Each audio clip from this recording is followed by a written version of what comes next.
Welcome to Positive Talk with Kevin McDonald. Hey, that's me. Hi, and welcome to Positive Talk. Our show features the best positive stories and people from around the globe as we endeavor to answer the universal question of why am I here and what is my purpose? Understanding that can change everything, and knowing your greatness is fundamental to living your best life. So join us right now as together we work to create the adventure of our lifetime. And welcome to the show, everybody. Rochelle, my dear, how are you today?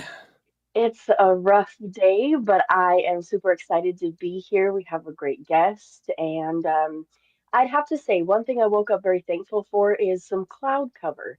It has been very, very hot here in Salt Lake City, and the weather when it's hot makes you tired very fast. So I feel like maybe I'll get some more things done today without blazing sun. So I'm happy to be here. We've got Mark Cartier. He is somebody who has had challenges in his life and works with other people through those challenges, specifically kids. He's a teacher with Tourette's. And I'm very excited for this show. So, how are you, Mark? And thank you for being here. I'm great. Thank you for having me, guys. Of course. And Mark, I gotta ask you because there are people in our audience. They may have heard the term Tourette's, but they may not have really any idea what it is, what it does, what it's like, how you deal with it, and all of those sorts of things. And by the way, congratulations that you long ago you had a choice when you discovered that you had this disability. I'm not even going to call it a disability. This special thing that you've got going on, and you had a choice. You could either um, wallow in it, or you could get through it, and you could do some really special things. So now you're giving back to kids. You've written poetry. You've got a great website. Congratulations on all that you do. Thank you. Yes, definitely having disabilities, Tourette's, and then later on a brain injury that I suffered, along with some speech impediments and visual impediments. I definitely, there was definitely a period of mourning, but with that, a period of rising up and overcoming challenges and not settling to be a sad story or a sob story. I have a friend who has been a mentor to me in the disability community, and he says to me, his name is Jimmy Apple. He said to me once, he said, everyone's entitled to a pity party. Everyone. He says, but like all good parties, eventually the party has to end. And when I speak to educators and caring adults and parents of children with disabilities, one thing that I always say, make a point to say in my speech is, hey, life with a disability is not easy, but life without a disability isn't easy either. Like the world is not gonna swoon in and save Mark Chartier because he has challenges X, Y, and Z. Just like the world isn't gonna save anybody else from their challenges. Like there comes a time where you have to take responsibility for where you're at in life and surmount and overcome these obstacles that are presented in your stead. Where did you learn that? Through the School of Hard Knocks. Because that is, by the way, beautifully said, and I know that that is what you live by. It really is important. But again, Tourette's, what is it? Yeah, so Tourette syndrome is a neurological disorder that consists of motor and vocal tics, nervous tics. And of course, like when I say that to young people, they're like, you have tics? And they automatically think I'm going to shoot a little bug on me, you know? But I explain to them how they're like nervous habits. They're like itches. They're what I call or term semi-voluntary or semi-involuntary movements. There are things that I have a small measure of control over. For example, if I'm driving or if I'm, say, like when I'm writing, I'm really focused, hyper-focused and intent on what I'm doing. And I'm able to stave off some of those temptations or those itches. But eventually, those itches have to be met and addressed. And it's kind of like holding your breath. Like you can hold your breath for a little bit, but sooner than later you have to breathe. And so Tourette's is interesting in the fact that it manifests itself differently in everyone. I don't think any two people with Tourette's had the exact same symptoms. I know the media really sensationalizes the cussing symptom, but in all actuality, only about 10% of people with Tourette's had that symptom. Most of my symptoms and tics revolve around my neck. I would say probably about 70% of mine involve me going like this hundreds of times a day, and it's in a way it's benefited me from a physique perspective because I have a very muscular neck as a result. Because I've been working it out for 35 years. But also, like with that comes like a lot of pain and discomfort. I sprain my neck quite regularly. I also have some symptoms where I push in my kneecaps and kind of hyperextend my knees. I've ruptured tendons in my fingers by making movements like that with my hands. I've done things like staring at the sun. One of the probably oddest tics I've ever had is one time I had an urge to lick my razor. And I was able to do it without cutting my tongue. But that was very, very tricky and a very, very bleak endeavor. But I was able to do that without cutting myself. But yeah, it manifests itself in all different ways. And sometimes they metamorphose and evolve. Like I might have a tic that I do a lot for 6 months and then it goes away. And so a lot of time it's kind of based on stimuli. Like if I have an injury with part of my body, like I might develop a tic around that. And then those things might come and go. So is it a surprise sometimes when you get a new one or the old one goes away? Yeah. Yeah, sometimes it is. I had a catheter procedure done for my heart about a week ago because I have a heart condition as well. And I was so nervous before it that I started like bumping my cheek up against the rail of the bed. And then my friend was there and she was trying to stop me from doing that. And then as she like, you know, kind of tried to push me back, not push me like violently, but push me in a soothingly way.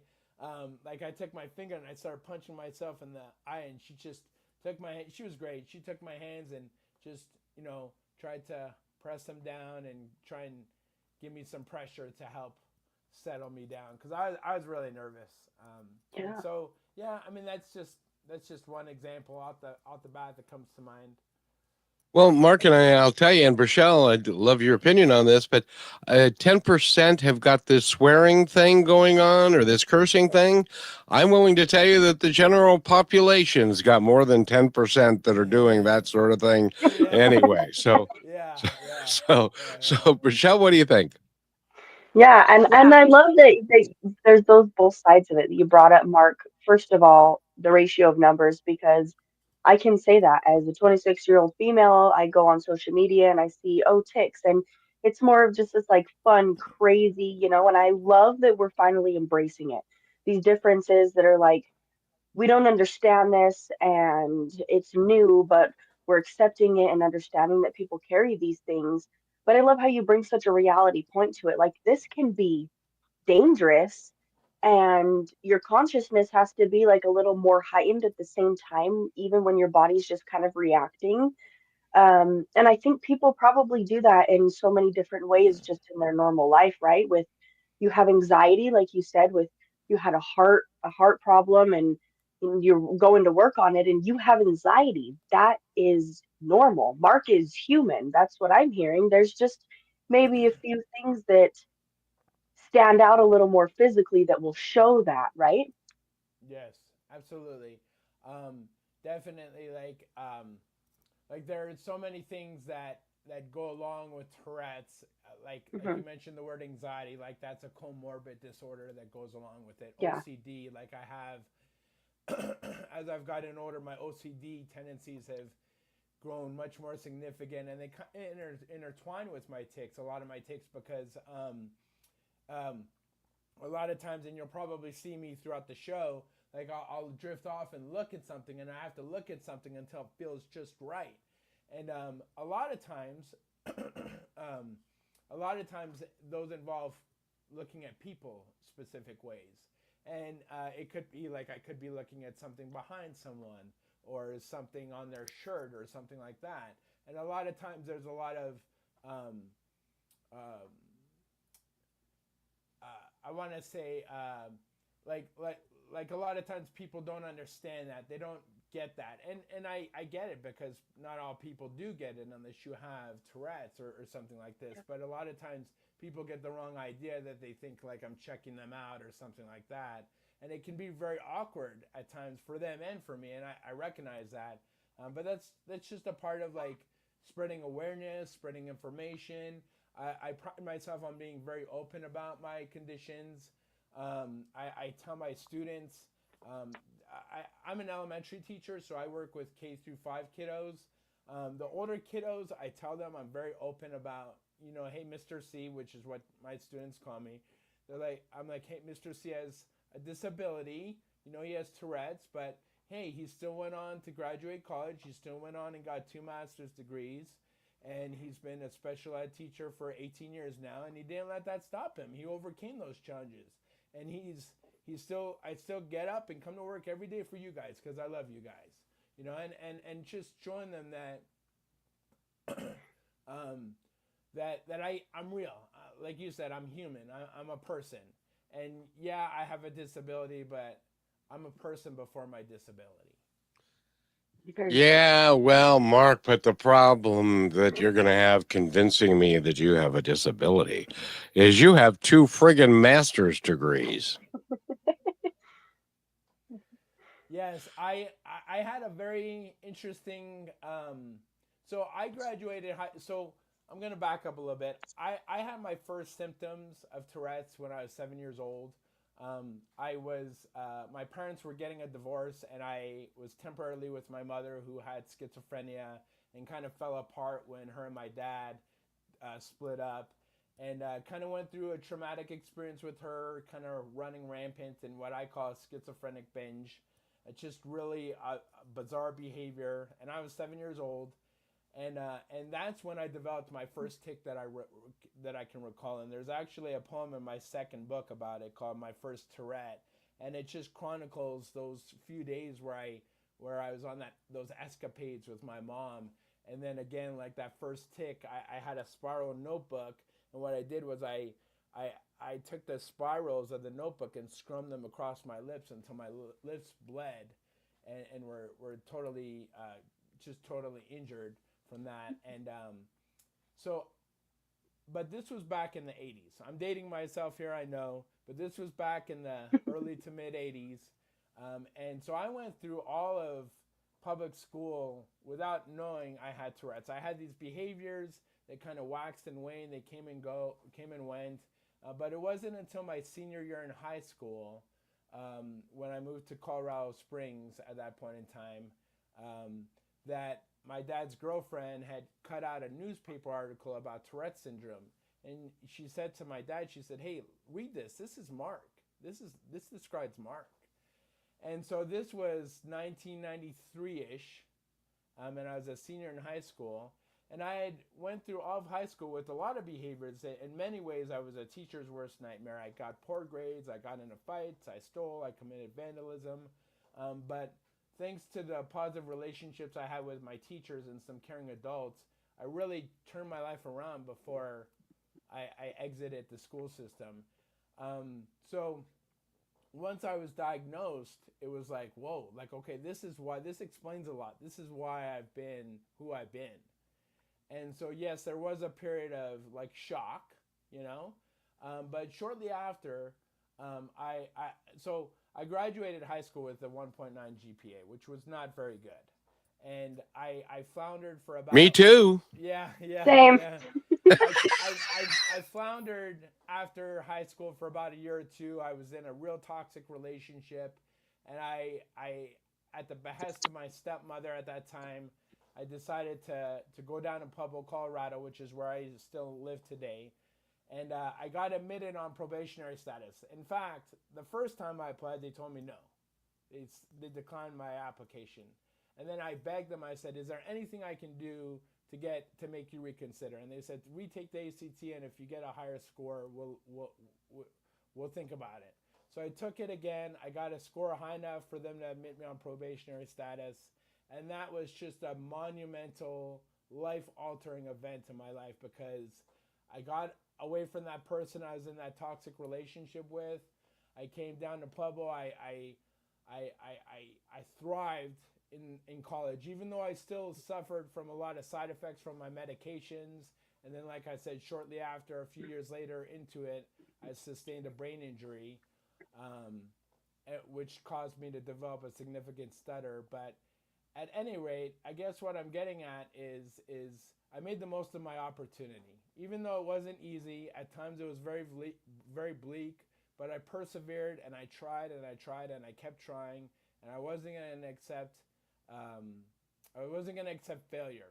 You know, there's a line in one of my poems that Well, hey, Mark, why don't we do this? Because when we come back, I want you to read one of your poems.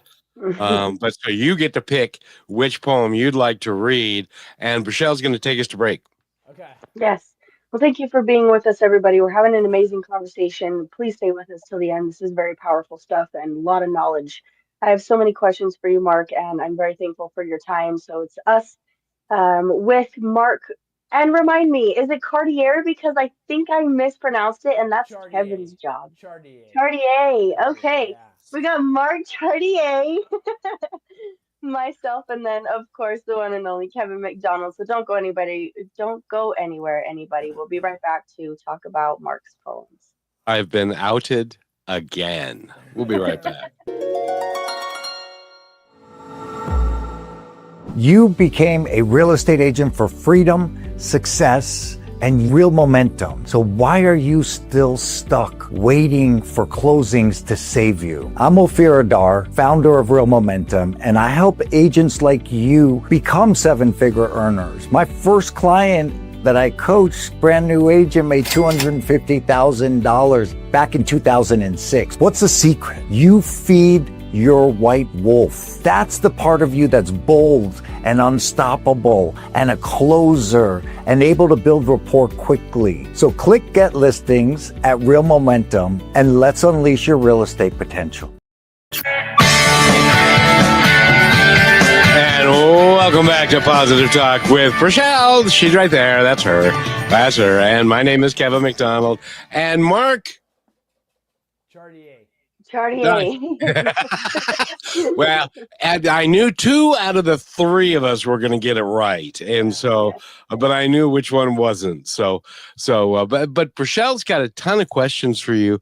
I want you to have you picked out a poem to read. I have picked out a poem from my first book. Very good. Very good. Then, but Rochelle may have a question that leads into that. I don't know. No. I would love to hear whatever you have to share, Mark. I am taking notes on my questions, so please feel free to share and let us know what the book is called so that we can get people to be curious about that. Great. So this is a poem from my first book. It's called Fingerprints, and the idea behind it is that we all there's a couple lines in one of my poems in this book that goes like this: "You scar your way, I'll scar mine. Recovery is its own fingerprint." And the idea behind that is that we all suffer afflictions, whether they're spiritual, physical, or emotional, but everyone's recovery, just like every injury that we sustain, is unique and idiosyncratic like a fingerprint. And so that was the meaning behind the title of this book. These books, both of these books, are detail my successes as well as the shared successes that I share with my students in overcoming disabilities, mental illness, and abuse. And this first poem that I'm going to read is about a student I had my second year in school teaching that had a significant stutter. And at this point in time, as I stated, I had dealt with a significant stutter as well. However, teaching kind of helped heal me from that wound, that challenge. And when I met this girl, it really, there's a lot of empathy and a strong connection between her and I. So this is called More Than a Disability for Alyssa. You're standing next to me, trying to get out of your words. trying them on like new clothes that don't quite fit. You're stretching your sounds, filling in extra words that start rhythm to the sound zone. A big breath in, I wait, keeping eye contact so you won't feel nervous or think I'm going to finish your sentence. I want to hear it from you. Fit. Dear forgiveness, life is not fair. People are not fair. There are some who will wait on you like the wind waits on goodbyes, and some who will try and speak for you, birds carrying seed not their own. Don't let the mockers stem you, a flower with tried roots. Remember, beauty is a silk scarf, roughing the rocks. Stay soft, the wind will tell you when. At recess, you run around in your green shoelaces, giving your friends the playground poke. Sometimes a boy pushes you on the swing, your arms letting go like a fire-taking spirit saying higher. A two-teeth grin pursing your stutter. And even when you accidentally kick that boy, he still swings you. He still looks down when he tells you secrets. His hands in his pockets, the twitch of time, holding a sweat only he cares.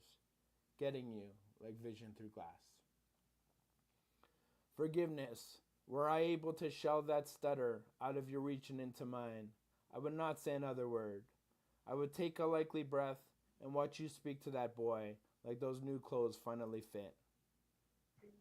But Kant doesn't play fair. It doesn't make things happen the way we pray why. So instead, I'll just stand here, waiting for you to tell me that kid who laughed at you at lunch is the same kid you helped during math, when it's you that gives the morning its sake. It's not how you say it, but what you say. Thanks for filling my skies.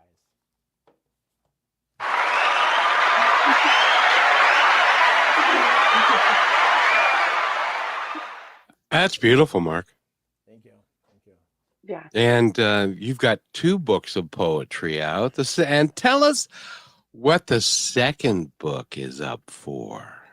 So, a couple months ago, I received a phone call from the Colorado Humanities telling me that my second book, which is called Tell Me Something Good, is a top 3 finalist for the Colorado Book of the Year award for the genre of poetry. And so I find out in a couple weeks they're having an awards ceremony up in Denver, and I find out in a few weeks how that turns out. Either way, I feel incredibly fortunate because I know it's a heavily entered category. And just knowing where I came from in my journey, like just to be a top 3 finalist is a huge honor. Of course, I'm keeping my fingers crossed for greater news, but it's already great news. So I feel incredibly honored and fortunate to have my art be recognized like that. That's really cool. Do you have a tuxedo? I don't have a tuxedo. I did buy a suit a couple weeks ago. I still got to get it altered because I've lost a lot of weight over the last 6 months. So I've been on a weight loss journey the last 6-7 months. I had to buy a new suit. Good for you. Good. That is. You know how many people and in all walks of life. And I refuse. You've got 2 master's degree. I refuse to call you disabled in any way, shape, or form. You have your brain operates differently. We had a guest yesterday, and Michelle, didn't we? We were talking about the fact that their brain operates a little bit differently, which is just okay because everybody's different a little bit. And Brachelle's been sitting there quietly and dying to ask you questions. So, Brachelle. Yeah, well, you've mentioned so many powerful things, and thank you for being so open, so honest, and so vulnerable. I mean, with the entire world here and me and Kevin, um, and not only helping these kids, but helping the parents to understand the children. I think more than anything, these parents want to be exactly what they need to be, and they don't even know what that is because there's an understanding that is just not there. So thank you for being there to teach them and also work with the kids as well. That is like double empowerment. But you had mentioned something about how it had formed around the age of 7. So I'm guessing this wasn't something you were born with. Is that pretty common? So my understanding from it, and I'm not a neuroscientist, I'm not a Right. neurologist, but from what I've read is that Tourette's is something that's biochemical in the brain. We have Hmm. neurotransmitters in the brain that we are genetically predisposed, sorry, predisposed to something like Tourette's. However, I have also read somewhere out there beyond the pale blue sky, um, that sometimes there are external factors and environmental factors that contribute to how it's manifest. And I truly have always felt like that situation with my mother played a big role in it. After that situation with my mother unfurled, my dad ended up taking sole custody of me and my brother. And my dad was he did the best he could do, but he was very abusive, physically, emotionally. But again, like I wasn't the easiest kid to raise. Teacher's worst nightmare. Just not making excuses for my dad, but it was definitely a difficult and complex relationship in my household dynamics with me, my dad, and my brother. And there are poems in my books that detail um, those dynamics further. But as far as like, I want to touch on something you said, Kevin, about how we're all different. I always tell my kids, I have this quote that I say at my conferences, and it's all over my website, and I tell my students, it's kind of the mantra for my students, is always believe that you can make a difference, but never let your differences keep you from what you believe. And I preach that to my students every day, and I always tell them, I said, hey, we're different. Everyone's different. That's okay. How boring would the world be if we were all clones of each other? I've always found that I learn the most about life from people who are different than me, much more so than people who are similar or identical to me in many ways. And so that's just kind of something I preach to my students when and audience members when I give speeches is, you know, embrace our diversity. That's a good thing. That's not a bad thing. And in today's world, like we get so pigeonholed into, oh, this person thinks differently than I do, so I can't be their friend. That's ignorance at its highest level, in my opinion. Um, Could you say that again, please? the quote, No, no, the ignorance is of the highest level, if you yeah, please, because I firmly believe that the wondrous tapestry of all of us is an amazing concept when you think about all the differences that we all yes, bring to the table, and they all should, every last dang one of them should be celebrated. exactly. Let's celebrate and embrace our diversity so that we can learn about life, because we're only here for a short while, and life is too short to think only one particular way, and everyone else's mode of thinking or medium of thinking is wrong. That's nonsense. We have to open ourselves up to other people's opinions, to other people's experiences. That's what I pride myself on as a teacher, as a student. Again, I had wonderful educators growing up. I still keep in touch with my fifth grade teacher on Facebook. And do you want to know what I remember about Mr. Belser? It isn't him teaching me how to read or do math. I remember the anecdotes of his life that he shared with me. Those are the things that I took away from Mr. Belser. Exactly. And by the way, I just had to say this because Rochelle put it into the chat. And by the way, Rochelle, that's just awesome. Thank you for doing that.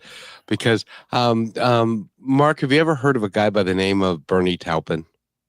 Yes, yes. Isn't that the writer for Elton John's early songs? They're still working together all these years later. And when you said, you scar your way, I scar my way, but either way is a fingerprint, that would make a great song lyric. Yeah, thank you, thank you. Yeah, Yeah. I have a lot of quotes in my books that are really really important to me, and I hope to share those with others. Um, Not because I think I know anything better than anyone else, but um, I I know another thing I preach to my kids is we all have struggles and we all have talents, right? Like my students might not be the highest achievers, become the highest achievers on the state assessment, but maybe they go on and they become a spouse or a parent and they live a wonderful, happy life. Success looks different for everybody, right? And maybe they get a job at a restaurant or they're a CEO of a Fortune 500 company. Success looks different for everyone. But it's about living a happy life and accepting that we all have talents to give to this world. And I know that with me, like I'm not a handyman, I'm not very industrious, I'm not going to be a basketball player. I'm 5'6", in heels, in shoes with a heel. That's not me. But I know that the gifts that God or a higher power, whatever higher power you believe in, I believe in God, but whatever higher power you believe in, I believe that He entrusted with me the gifts and talents to connect with kids and write poetry. And that's why these books are so special to me on a personal level, because they intertwine the best of both those talents, especially the poems. They're not all about my teaching experiences, but a lot of them are. And those are the poems that mean the most to me, because they involve both loves of my life. That is just awesome. Rochelle? Yes, I'm going to let us go into break. But when we come back, I really want to touch on how you help these kids kind of just be patient with themselves in times. I've worked with lots of autistic people growing up, especially kids, and with them, it's extremely hard at certain times for them to be patient. But when they come back around, there's when they realize that they're safe and there's somebody there that's understanding and still loves them, it can be hugely impacting, more than we really think. To talk to you, so yeah, when we come back from this break, which I'm gonna let Kevin take us into, I want to talk about how you're teaching them to kind of just work through these things and be like, hey, no, this is okay, this is totally okay, there's nothing wrong with this. And then maybe some really special moments you've had with watching the kids kind of learn and grow forward. So, okay, Kevin, go ahead, because I'm And low. and that's beautiful, Rochelle. And if you want to, go to his website, which is teacherwithtourettes.com, and you can find out all about him. He's also a motivational speaker. I can't think of anybody that's got a higher degree of motivational ability than you, because you've done so much. And you had issues, but we need to take this quick break. And when we come back, you're going to read another poem in the second half. Rochelle's going to ask you a bunch of really cool questions, and I'm going to sit here and enjoy. We'll be right back. You're listening to Brushwood Media Network, the best in syndicated talk, news, and entertainment shows. As you go about your daily life, look closer. As you gather with family and friends who love and support you, look closer. There are youth right in your community who don't have the home, warmth, and healing you have. So look closer. Every year across America, a staggering 4.2 million youth are homeless or trafficked. And for 50 years, Covenant House has worked relentlessly to keep them safe and protected. Tonight, 2,000 young people will sleep safely in a Covenant House bed. And tomorrow, they will wake up surrounded by love. They get clean clothes, hot meals, medical care, and a safe place to sleep. 24 hours a day, 7 days a week. In sites across America to help them fulfill the great promise of their lives.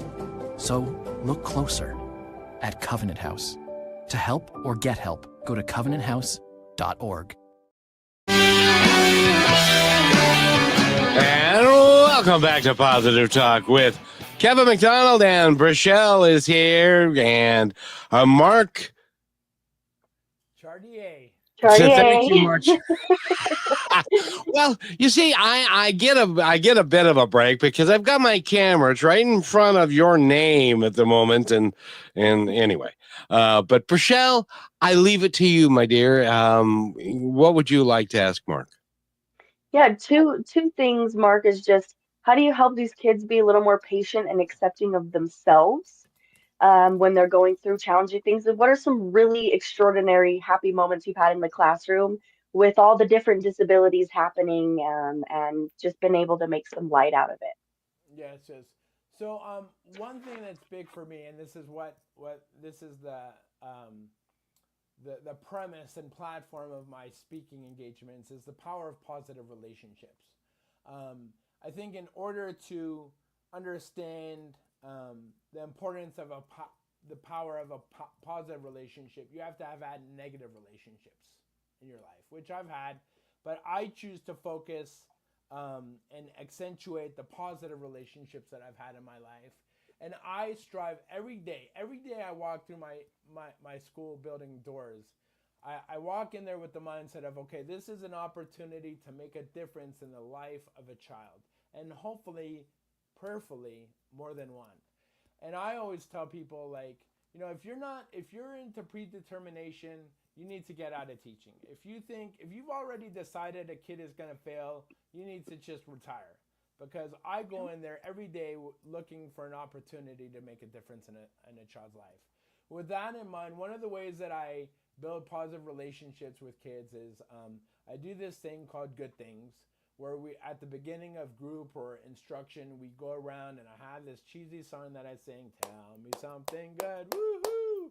And we go around and we share one good thing in our life. And there's evidence of this in the poem that I'll read next, because I talk about that a lot in my poems in the second book.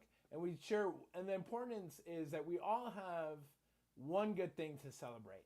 Whether it's we are having a good day, whether it's we have a good mom, we have a good dad, we have a good teacher, we're excited for recess, we have a good friend. There's always something positive to recognize and acknowledge to others. And so that's one thing, and that really does goes a long way in opening things up for me as a teacher, because it allows me to get a pulse on my kids for that day. Maybe they do have something going on at home, and they say, I don't have a good thing. Well, then later on, I can pull little Johnny over and have a little one-on-one talk with him and see, what's really troubling him. And so that's kind of one thing. Another thing that I've been known for is an exuberant amount of patience myself. I often joke with my friends that patience is Mr. C's middle name, because I'm patient. I have so much patience for everybody else. Do you want to know the one person I don't have patience with? Yourself. Myself. Yeah. I don't have patience for myself. But anyone else, I am patient beyond repair, beyond belief, whatever idiom or metaphor you want to use. I just have so much patience, and I pride myself on always being an empathetic listener to my kids, acknowledging, hey, when they tell me, hey, I'm tired today, I tell them, I say, hey, I get that. I'm sorry. I'm tired too. Every day, because I take meds at night and in the morning for my Tourette's and blood pressure, I'm tired too. But I'm still here giving you my best. I just want you to give me your best. Maybe your best isn't 100%. Maybe your best is 80%. Maybe your best is 70%. Just give me your best. We'll get through this to get together, And so I think being an empathetic, acknowledging their concerns, acknowledging their struggles, having a heart. I mean, so many people are like, well, this isn't fair. Well, I often say, fair isn't everybody getting the same thing. Fair is everybody getting what they need. And maybe we, kids with disabilities or kids of other diversity, I'm not saying that gives them a license to get things that they didn't deserve or they didn't earn, but we need to make accommodations. And that's a big part of an IEP, right? An accommodation section. We need to give accommodations to level the playing field. I always tell, I have another quote that I say, in front of every disability is a person working hard just to level the playing field. And I really believe that we need to understand and be accepting of those accommodations to level the playing field for people, for students especially. So. Mark, do you realize how special you are? Well, Well, thank you. That's very kind. No, it's very real and very true. How long have you been teaching again? I'll be entering my 18th year. I'm willing to bet there is a 24-year-old kid who sees you at the grocery store, or maybe they come to the school because they're just remembering their kindergarten or their young years, and they look at you and say, "Mr. C, I want you to know you changed my life, and I'm so proud to have known you. I still remember things that you said to us when we were in class, and I apply them every day." I'll bet you $1,000,000 you've heard that before. In some variation, yes, I have heard that. I actually gave a poetry reading. Thank God I didn't have $1,000,000. I gave a poetry reading at one of the universities I attended for my bachelor's degree, and I was pleasantly surprised. This was about 7 years ago. I was pleasantly surprised that a former student, his name was JJ, I think I'm okay to say his name, he had autism, and what I remember about this kid is he hated to do homework before I got him. He would fight tooth and nail with his parents about doing homework. Why do I have to go home and do work? I just came from school. I should be only have to do work at school. But I got him. I think he was in 4th grade when I got him, and I got him to do his homework. And I remember his mom telling me that she was really really baffled that I got him to do his homework. And she told me that he told his therapist that there was something about the sound of my voice. And again, a kid on the spectrum, high sensory needs, neurodivergent, very peculiar in particular with different tones and expressions in people. And then he said that it was something in my voice that just soothed him and that he liked. And so, he came to my poetry reading, and it was such a joy to see him. And he got my book. And I mean, I keep in touch with this other student I had my first year of teaching. She was in 3rd grade, and last year she graduated from college. And this is a kid with what was a kid with learning disabilities and on the autism spectrum, and she graduated. She got a bachelor's degree. I mean, talk about defying expectations, right? I mean, those are the presents and the gifts of teaching that keep me going. Those are the things that keep me going. It's not the paycheck. Well, and I'll tell you this, you are a gifted teacher. Rochelle, go ahead. Yeah, I'm thinking about all the times I had teachers who changed my life, Mark, and a lot of times maybe there's so many kids who aren't aware of what they're going through or what their challenges are and why they don't know how to handle it. The parents don't know how to handle it. I myself was one of those kids that had they just told me, well, she has learning disability, but I never really understood what that meant. It was just, okay, well, you have anxiety and then you've got ADHD, and they still sat me in regular classrooms, and I was just like you, Mark. I would argue with the teacher. I'd say very disrespectful things. I got very distracted very fast, and it made it hard to, for one, not be bullied because of my differences, and then it was hard for the teachers because some adults they don't understand it. They don't want to. They are there for the paycheck. And thank you so much for bringing that up, because if there is ever a doubt that you have with a child, especially as a teacher, um, like we talk about sometimes, not everybody is fit for the job that they go into. I would have to say that you are the exact perfect fit to be the person you are, to be doing what you're doing. And I love that you are so open to that idea, because you are having an impact in the world that I don't think you may even be able to recognize until like, all I'm saying is that whatever you're doing now, I think will have an impact after you're here. Do you believe that? Yes, I do. I hope and pray for that every day, because I've been so fortunate to have the best kids in my life. I am not married. I've never been married. I don't have kids of my own, but my students are my kids. Like I pour my heart and soul into what I do, so much so that sometimes it costs me some sleepless nights. But I take that on knowingly and lovingly, just knowing that I'm doing what's best for kids, for the important people in my life. Very good. And you came up with another one that I'm just going to repeat because Rochelle put it into the chat, which is fair isn't everyone getting the same thing. Fair is everyone getting what they need. That is a beautiful statement right there. And we need to take a break. And then Mark is going to read Share a another poem. poem. Yeah. Yes, ma'am. And I want to thank Mark for being here. And again, go to his website with teacherwithtourettes.com and learn all about him.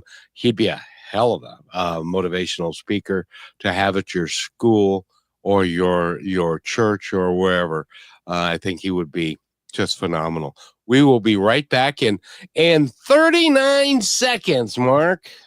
Are you looking for a powerful way to grow your brand while making a real difference? Well, Positive Talk is the perfect platform to align your message with inspiration, hope, and meaningful conversations. By sponsoring Positive Talk, your brand will reach an engaged audience that values positivity and connection. People who want to support companies that share their values. Take this opportunity to showcase your business in a space that uplifts, inspires, and creates lasting impact. Don't wait. Email me, Kevin at kmmedia.pro today to learn how you can partner with us and spread positivity while growing your brand.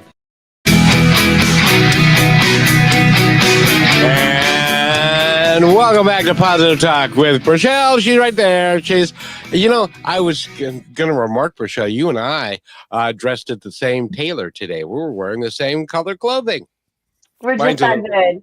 And Yeah, Mark mine's a even little bit matches us. Yeah, that's true. I'm actually wearing gray as well. I don't know if you can see, but I'm wearing gray Yes, as well. yes. It's a good color. I love that. We're all on the Tell same us- frequency, even though we're different. That's exactly right. So tell us about the poem you're about to read. So this poem I'm going to read is called Kindergarten. It's about my experience teaching a kindergarten student. And I try not to preface my poems too much because I like the poem to stand on its own, but this is a special poem to me. It's the first poem in my second book, and I hope you guys like it. Yeah, I'm sure we will. yours. I might cry, so it'll be easy on me. Alicia, the first day of school you were face down on the floor, crying in front of my classroom, talking in gasps of tears too old to be your own, saying that it was your mom's boyfriend. It was all him. I laid down on the floor next to you, my eyes teeming with yours. You wouldn't answer me with words. Go ahead and touch this hand if you want to come to my classroom and talk, or this hand if you want me to give you space. Your classroom teacher told me that no one would believe the amount of meth your mom smoked and heroin she intervened when you were in utero. As your eyes would la la la down the hallway, laces loosening, your fingers gnawing at the staples, holding first-person narratives from the first graders on the bulletin boards, your hair plopping from shoulder to shoulder in the tick of a second's hand. You've come to my classroom for 60 minutes every day since. We usually work on reading or math, but it's all life. We start off with good things, when I usually say, my good thing is that I get to teach awesome kids like you. Your mouth jawing open as if you're about to ask if I'm lying. Never leave your dreams behind. Dear Perseverance, you took what God gave you and made it even better. Yes, you write your numbers from the bottom up, but you still learned how to count 1 through 10 by jumping out each number. You still learned how to decode consonant, vowel, consonant words as though you wrote them yourself. Sound it out. Wa-I-ga. Mr. C needs a wig.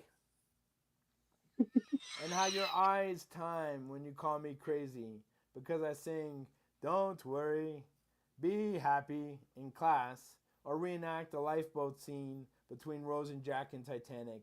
Jack! Jack! Touretting my neck with every gush. You volley. Why'd you do that, Mr. C? Because I get nervous.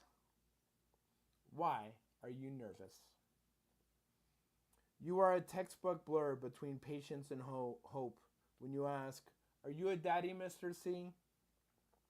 The veins in your cheeks growing more apparent, your bangs touching your eyebrows, and the fuzz on your forearms the other students like to riddle as you sit smart in your chair. My good thing is that I like Christmas, Valentine's Day, and Mr. C's birthday. And that's it. It's the last day of school, and you're tipping toes by my kidney table, story-eyed as you ask me what we're going to do today. The expression on your face lucid, like a flame finding its shape. You tell me your mom's boyfriend finally moved out. You can't make an apple hang like a peach. I ask you to draw a picture about what you're going to do this summer. After about 5 minutes, you walk up to me with your drawing.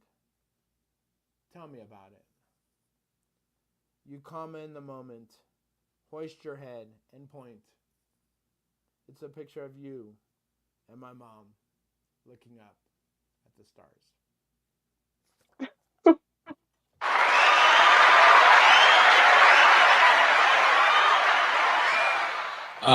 Mark, one of the highest compliments is you made Rochelle kind of teary-eyed. I'm sensitive right now. That was absolutely beautiful. I think I need both your books. And when I can't let the tears out, then they will naturally come. No, Mark, that is so powerful. I mean, just that one story with that one kid and that 1 year where you got to see a child understand that they could love themselves and things in their life. Yes. And when you said Mr. C's birthday, that's when I couldn't control my tears. Because I used to work at a daycare and I was in charge of lots of kids, but there was this one special kid who was very particular about his duck. And one day he went to leave to go home. His dad came and picked him up, and he had had his duck, but he was freaking out and nobody knew why. And he said, "Well, I'm not taking you, and you're my bigger duck." And it was this concept of being that safe space for that one child is like, how do you work with your emotions and not get to the point to where you just want to involve yourself all the time? Because I probably wouldn't have that within myself. Yeah, that actually makes me think of a situation. So after my first 5 years of teaching, I taught in the Colorado Springs area. And after the first 5 years of being at a wonderful school, I decided to move up to Denver. And I moved up to Denver to a tough neighborhood, a tough building, tough work climate, and I was really struggling being accepted by the staff, not the kids. People ask me all the time.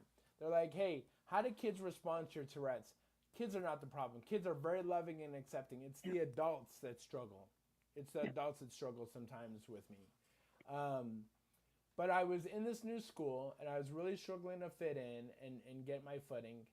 And I want to say about 3 months in, I had this student, a second grade girl, who I had worked with, and she told me something that elicited a response, not a response, but basically she told me that she was being sexually assaulted by another member of her family.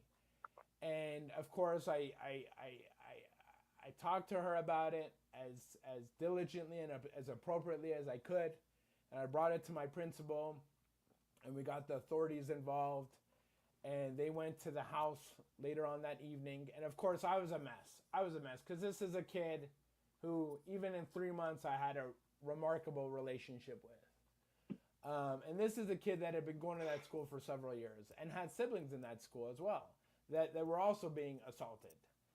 And so I remember it just being a mess that evening. And my principal called me. She made it a point to call me at like 8:30 at night. And she told me, she said, hey, I just want to let you know that the police called me and they said they arrested the perpetrator. And they said that they found out that it had been going on and it had been going on for a long time.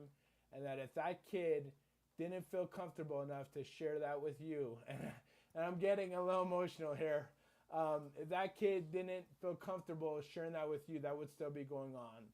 And so that's when I say, like, in my speeches, like, a relationship is so powerful, because I really believe that relationship saved that kid's life. And not only her life, but her younger brother's life, who, you know, there's a poem in my first book about him as well. He had some other challenges in addition, but just a relationship can save a life. And I don't think we understand that. You know, we talk about suicide prevention and suicide awareness, but I don't think we can ever underscore the power of positive people in our life. I don't have a great relationship with my family. My family is my friends. I have been blessed with some wonderful, wonderful friends that are my family, that keep me afloat and are there for me as much as they can be. And those relationships are what keep me grounded and keep me going, and along with the relationships with my students. But again, that's the whole premise and platform of my speech, is the power of positive relationships. And it's all intertwined and delineated and depicted and illustrated in both books and my keynote speeches that I give. You know, Mark, that is a very, very powerful story, because having a little girl have the faith in you and the belief in you and the trust in you to say what she had been wanting to say, but was probably scared to say it to anybody else. That's why the principal called you at 8:30, because what you did for that child and that entire family is really an important moment in time. Congratulations for that. And that just shows what kind of a man you are, what kind of a teacher you are. And so what if you've got Tourette syndrome? You are an exemplary human being. Rochelle, do you agree? 100%. I myself, Mark, if I was in your presence right now, would probably squeeze the life out of you, just because I'm so. It's just exciting to know that there's still people like you, um, coming out here and changing other child's life in the one space that, for me, I had the most trauma. School's the worst place in the entire world to me, and I struggled so bad, and I had teachers that I still think of, and you definitely make me want to reach out to them or go back to those schools and just say, hey, I want you to know how impactful you were in my life, because I still think about you. Well, thank you. Yeah. I mean, um, you know, teaching has been a healer to me. It has been very cathartic to me, just like writing poetry. Um, and I always say, like, it's funny how, like, things that my students go through are things that I've either gone through myself as a child with a disability, or things even that I'm going through at that time as an adult with a disability. And it's so funny how these experiences mirror each other, whether it's something that I'm going through and a kid's going through something similar, and I'm able to pass along some advice. And a lot of times when I give that advice, I'm giving it right back to myself, because I found that even though I teach my students, I've learned an abundant amount of things about life in this world, and love and kindness from my students as well. So I consider myself a student in my classroom as well. And Mark, thank you so much for being here. Go to his website, which is called teacherwithtourettes.com, and believe in who you are, because he does. And the name of your books, Mark, if somebody wants to go get your books real quick. Tell Me Something Good is the second one. And then the first one is Fingerprints. They're available on Amazon if you type in my name. And if you wanted a signed copy, you could reach out to me through my website, and I would be happy to sign a copy and ship it to you. You're a wonderful man. Rochelle, anything else before we go? Just thank you, Mark. Don't stop ever being exactly who you are, and I hope someday that our futures bring our paths into connection. So thank you so much for your time. Thank you for having me. It was a pleasure to be here. Of course. Have a great day, everybody. Thanks for listening to this episode of Positive Talk with Kevin McDonald. Our purpose is to provide everyone with a positive, entertaining, and educational experience. I would love your feedback and comments about the show, including possible topics and great guest suggestions. Please email me at kevin@kmmedia.pro. And remember, be kind to one another because each other's all we've got. That's Kevin at